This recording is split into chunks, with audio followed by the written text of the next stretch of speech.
میں بم دھماکے میں جاں بحق افراد کی تعداد 9 ہو گئے۔ جاں بحق ہونے والوں میں 5 بچیاں، 1 بچہ، 1 پولیس اہلکار سمیت 2 دیگر شہری شامل ہیں۔ دھماکے میں 35 سے زائد افراد زخمی بھی ہوئے۔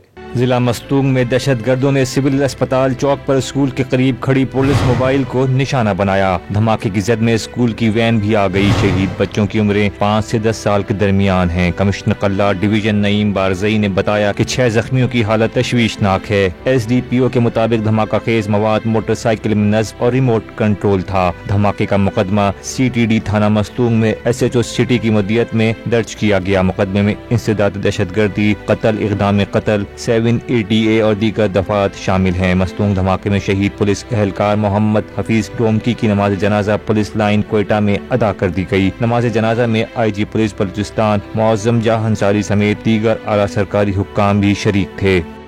ضلع مستونگ میں دہشت گردوں نے سول اسپتال چوک پر اسکول کے قریب کھڑی پولیس موبائل کو نشانہ بنایا۔ دھماکے کی زد میں اسکول کی وین بھی آ گئی۔ شہید بچوں کی عمریں 5 سے 10 سال کے درمیان ہیں۔ کمشنر قلعہ ڈویژن نعیم بارزئی نے بتایا کہ 6 زخمیوں کی حالت تشویشناک ہے۔ SDPO کے مطابق دھماکہ خیز مواد موٹر سائیکل میں نصب اور ریموٹ کنٹرول تھا۔ دھماکے کا مقدمہ CTD تھانہ مستونگ میں SHO سٹی کی مدیریت میں درج کیا گیا۔ مقدمے میں انسداد دہشت گردی، قتل، اقدام قتل، 7ATA اور دیگر دفعات شامل ہیں۔ مستونگ دھماکے میں شہید پولیس اہلکار محمد حفیظ ٹومکی کی نماز جنازہ پولیس لائن کوئٹہ میں ادا کر دی گئی۔ نماز جنازہ میں IG پولیس بلوچستان معظم جاں انصاری سمیت دیگر اعلیٰ سرکاری حکام بھی شریک تھے۔